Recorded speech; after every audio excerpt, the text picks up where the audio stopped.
Well, there you are, Hidden Nation. It's so good to see you. Welcome into the studio. It's Josh Cary here, your hidden entrepreneur.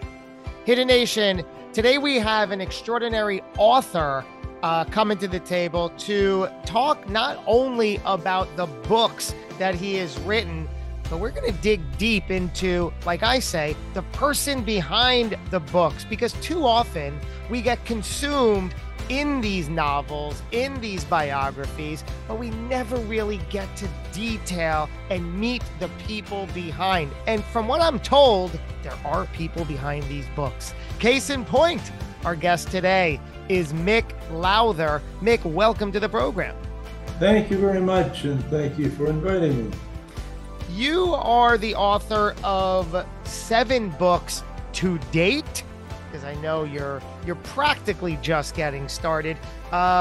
You've completed the Moorhouse Trilogy, which is the collection of the books 17 Parcels, The Unlikely Redemption of the Thief Sidney Bridgewater, and What Mom and Dad Never Told Us. Very intriguing titles, which I'm sure is no accident. So you have 7 titles under your belt, but not all of them are for adults. You also have a few children's books in the mix there, yeah? Two, uh, that was my $50,000 failed experiment. What does Uh, that mean? Tell me. I wrote about 7 animal characters that went on adventures together, and they didn't pick on each other, and they all were very supportive, and they were good representation of teamwork and friendship and exploring the world together. But nobody was interested in that. What they wanted was monsters and people shooting each other and violence. And I didn't want to write about violence because, well, why should I contribute to that? And so, anyway, I had 2 pallets full of books in my garage, and this was in Alaska. Actually, no, it was I had shipped them all to Minnesota eventually, but there was no market for them. And so what I did was I mailed a case of each of the 2 books to a children's hospital in all 50 states. And that freed up my garage. Well, that doesn't seem so much as a fail, right? I mean, it seems like a magnificent outcome. Well, a lot of children in hospitals got to read the books. So Did you that was a good thing. did you hear any update on that, or once you shipped them out, you just slept well knowing that at least they had a good outcome for themselves? Get a letter or 2 from parents who said they appreciated uh, the books. So You did. got a little bit of feedback on that. Yeah. Is that sort of like now you're once bitten, twice shy, you're going to stay with the adult themes, or might you venture back? It is I kept trying things to see what worked. I tried personal adventure stories. My first book, Walking North, was a big success among hikers. Um, but hikers have no money. And so the one book would get lent around to the whole community. Um, but the first edition did sell out over the course of a year. Um, and so I collected adventures. I went on a lot of other adventures, another 2,000 miles worth. So I wrote a book of stories of 16 of the more interesting adventures I went on. Well, nobody bought that either. I kept, so I did Walking North first, and I wrote the kids' books in the 90s. And then I wrote Taking the Long Way Home, and no outstanding success in that. So then I kept wanting to write a novel, but um,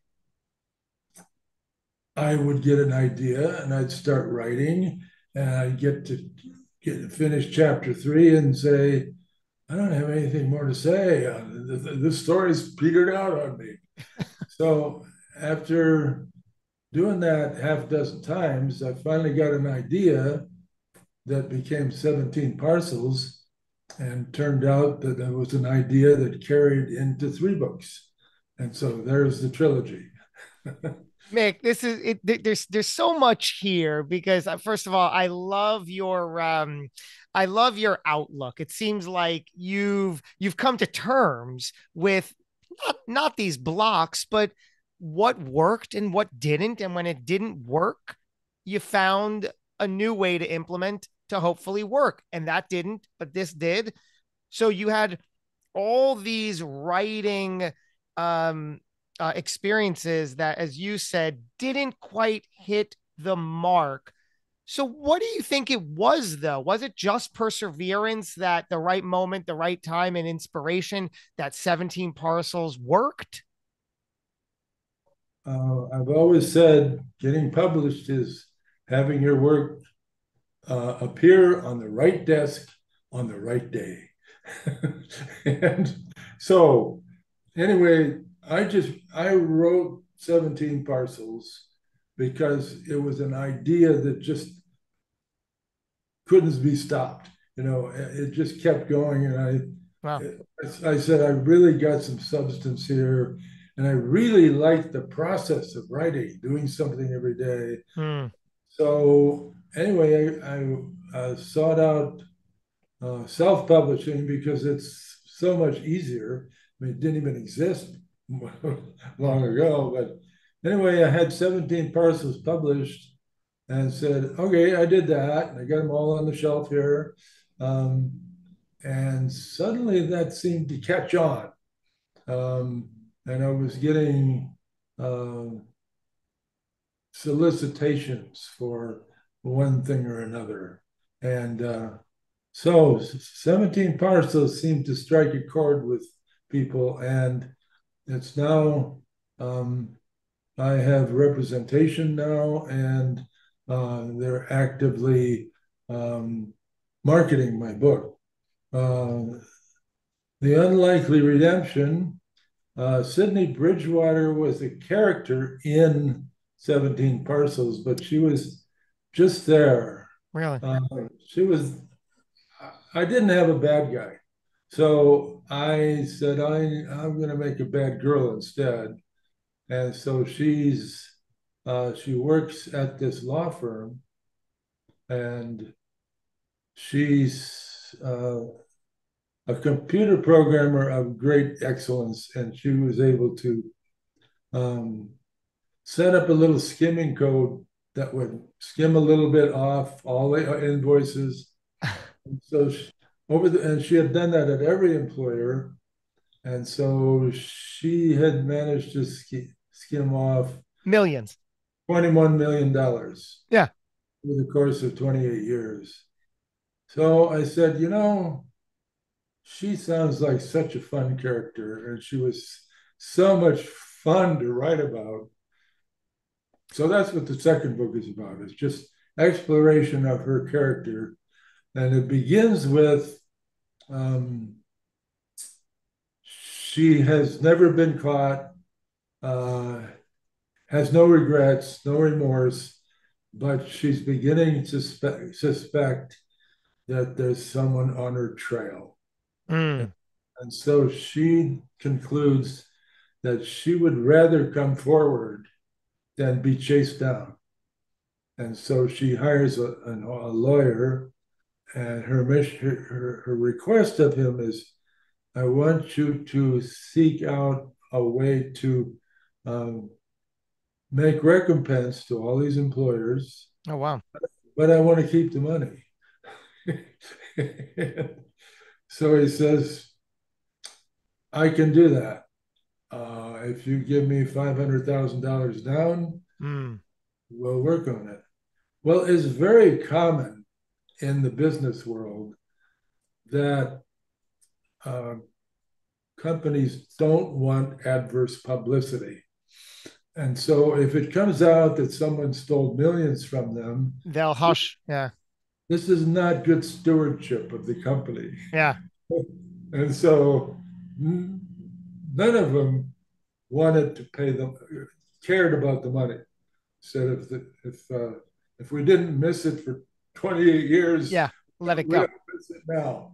So Um, you had written your first two books, if I got this right, seemingly through personal experience, right? You had hiked through the Appalachian Trail and then wrote about that in two books. But now I'm guessing somebody like you didn't go on the run or didn't give yourself in or feel guilty from skimming money, or did you?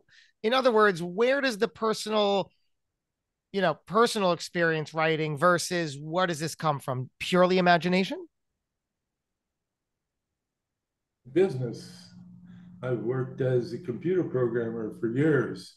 It's very common for computer programmers to uh, try and skim off a little bit of for themselves. So I never did that personally. I saw many opportunities to do that. There you go. But anyway, I said, well, I'm going to take this idea and amplify it and find someone who's really good at it, who really makes a lot of money at it. And so then that's how Sydney Bridgewater book came about. And so she sets herself a goal um, for her redemption, and that is she wants to do something good for herself, something good for a friend, and something good for someone not her friend.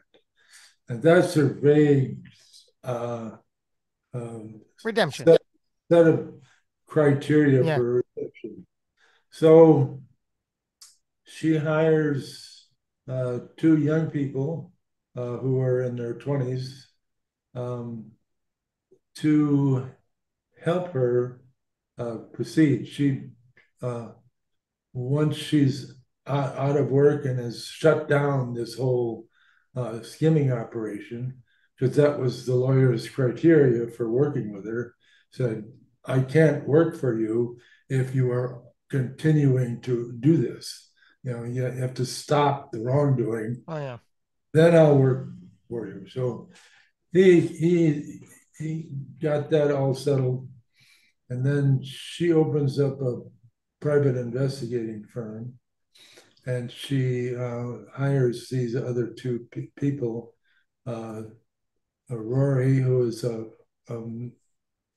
makes metal sculpture, and Sandra, their brother and sister, who is a fashion designer. And so she uh, sets up, and she's got tons of money. So she rents this big office building and gives them office space in the place, and in trade for them helping her on various missions. And so her private investigator uh, work takes her all over the world um, to go find people that don't want to be found and help them deal with this. Like one is a jewel thief, and the jewel thief always seems to show up at these big conventions and make her way through the hotels. So I send the characters off to Milan Fashion Week with thousands of dollars of rented fake jewelry. And so they managed to entice this person to steal from them. And then and she's never been caught either, but Sydney and her cohorts catch her. And then um, instead of turning her over to the police, she said, let's work on um, you making recompense for this. And then she does that with seven other characters in the book. And that becomes her mission of doing something good for someone not her friend. Uh, Perhaps the most interesting one was um, She worked with an artist in Rotterdam who was skilled enough to paint, paint fake masters, the old masters, and he had actually painted one and um, was managed to um, make it available to the art world as an undiscovered master, and it was declared authentic and all that. And she knew right away that it was fake, just because of talking to him and looking into his eyes as he told his story. Uh, but she said, "Who am I to override the art critics?" you know? So anyway, uh, she gets him a job at the British Museum, which wants to create copies of all their masters so they can put the originals in a crate somewhere in secure storage and display the copies. So that was an interesting story. I read a whole book about art forgery just to make that credible. When did Uh, you come up with the idea for the trilogy? You didn't go into the first book with the knowledge, oh, this will be a thing, did you? no, I was just going to write that one book. And then the second one came along, and I followed Sydney Bridgewater around. Right. And then once she was done, I had three characters left over with the rest of their story to tell. From 17 Parcels, the Yeah, siblings. yeah. So I picked up the three children, um, Wow. and they just in the course of gathering up things that their father had left them. He was a collector Right. of stuff, and but the kind of collector where, oh, I want to buy that, and then they put it in storage someplace, forget about it. And so, anyway, in the course of uh, gathering all that stuff up to sell, she finds an unfinished manuscript that Dad had written. Which book is this?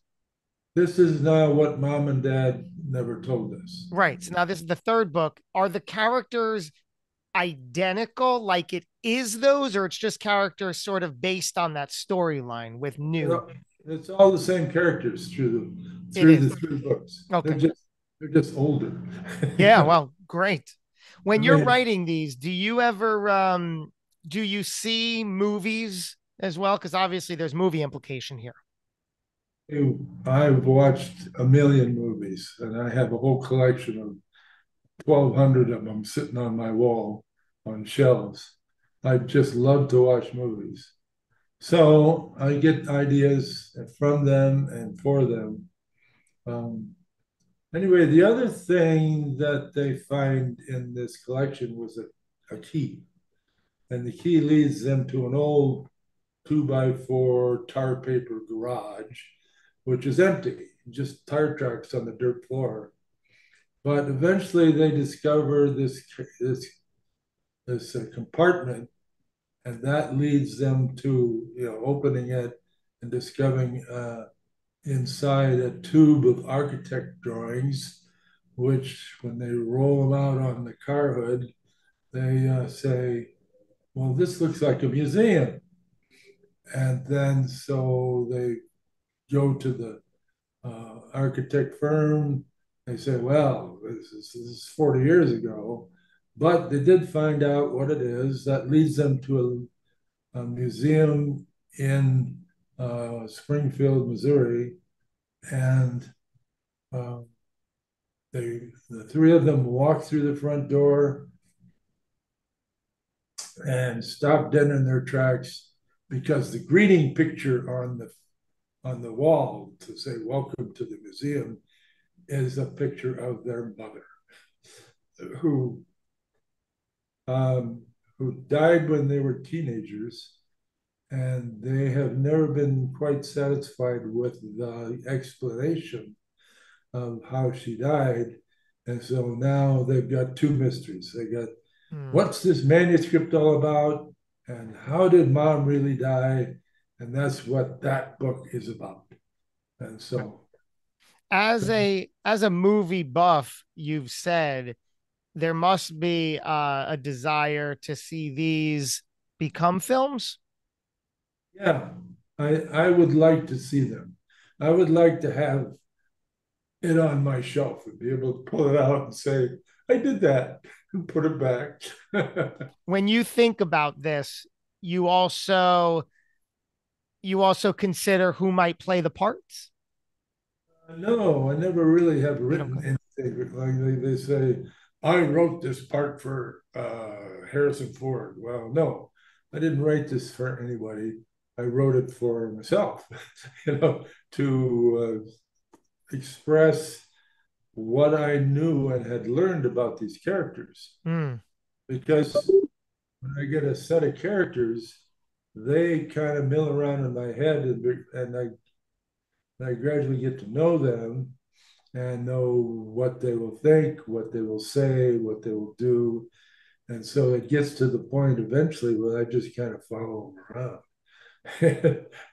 and so I know my characters very well. And so I would know, you know, if somebody suggested certain people for certain roles, I might know who was right or not. But that's a long way from now because books are about words and movies are about pictures. So the link between the two is a screenplay. And I have screenplay software, but I mostly know how to format a screenplay. But the other thing is, I'm the only one who knows these characters and can see them, and the pictures can occur to me. So I'm starting to think of taking a swipe at writing a screenplay for the first book. 17 And parcels. yeah, see how that goes because Yeah. there's lots of action, lots of things going on. They're traveling all over the place, and I've been to most of those places and then, uh, and so I know what's there. Um, so anyway, Yep. we might take a run at that. You've you've picked up writing books later in your life, right? Was this a surprise to you? Yeah, well, I'd always wanted to write, and even in college, um, and my attempts were kind of feeble because I realized that I hadn't been anywhere and I hadn't done anything and I didn't know anything. And so it took me a while. And hiking the Appalachian Trail, now I had a sufficient body of experience to write about. So And that's so, important. The experience is necessary. yeah, right. And so it's not as though as I had lots to say, but I had lots to write about. But you still needed, which you clearly have, you needed an innate not only passion and desire, which you had, but I'm guessing that through the parts that didn't land so well, you were learning how to improve the craft. Yeah, because when I sat down to write the book on the Appalachian Trail, I discovered I didn't know what the first thing to do was. You know, I could write a chapter and it was pretty feeble, not very good, but I just kept at it.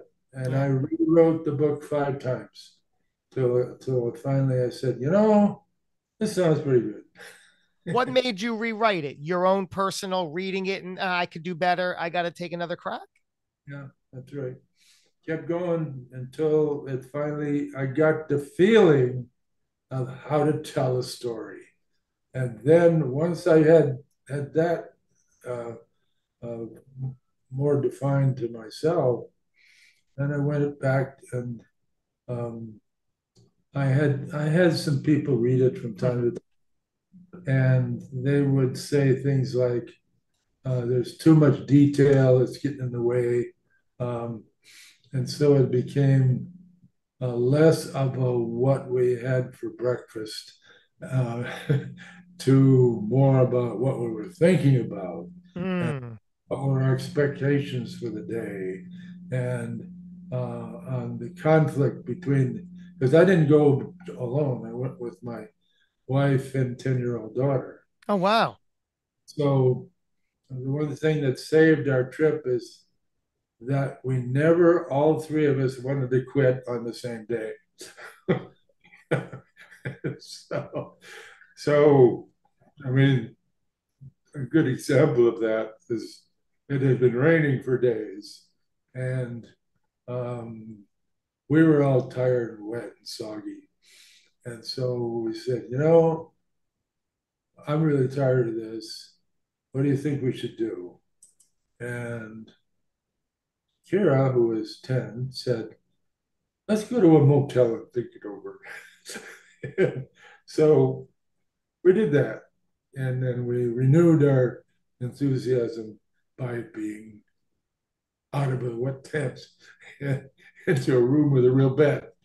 And so that became like, okay, well, if we feel bad on a certain day, we know there's a safety and refuge in town someplace. So we got over that, and then the big the big change in direction was um, the typical hiker of that time were high school guys or college guys between their final years of college would take off for the summer and just hike for a while, and they made a big fuss over Kira.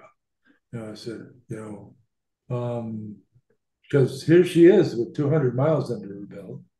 And so they'd be in the shelter and we'd come in. So they get their pots and pans and bang, bang, yay, Kira.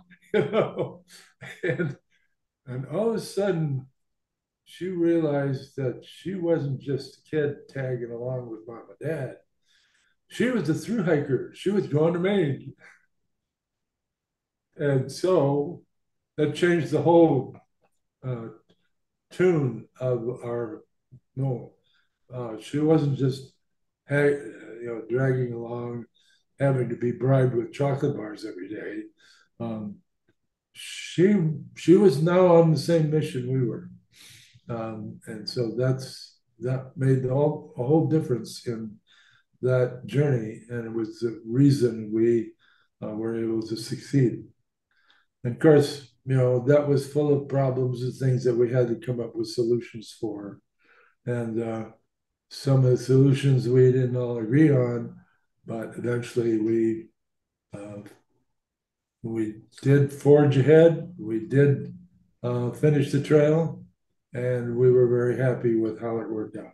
Mick, I got to say, if that story isn't the direct analogy to your writing career, I don't know what is. Forge ahead, solve the problem that exists in front of you. Hidden Nation, this is so powerful because this is something we can all do. We can all relate to, whether you're a writer or not, no matter what you're working on. There is so much good here. Mick Lowther is the author of 7 books, including the Moorhouse Trilogy, which is those 3 books that we spent a good deal of time dissecting and talking about. So intriguing. Look for it on Amazon, wherever you get your books. Very, very interesting. I cannot wait to see where you go from here. Mick, thank you for joining the program. Thank you very much. I enjoyed it very much. I did too. I wish we could talk more and more. Hopefully we'll get you back and just go deeper down all of this. Really smart man. Okay, thank you, sir. And thank you, Hidden Nation, for tuning in, investing your time. Like I said, go back and really discover the theme of this episode. I'm sure you'll be fascinated with how deep this is, which, if this is any indication, I can only imagine what Mick's books are like. Do check them out, the Moorhouse Trilogy. Thank you for spending and investing your time. Go out, do the good work, be visible, be seen, put your best foot forward. We're going to do this again before too long. Until we meet again, take care. Be well.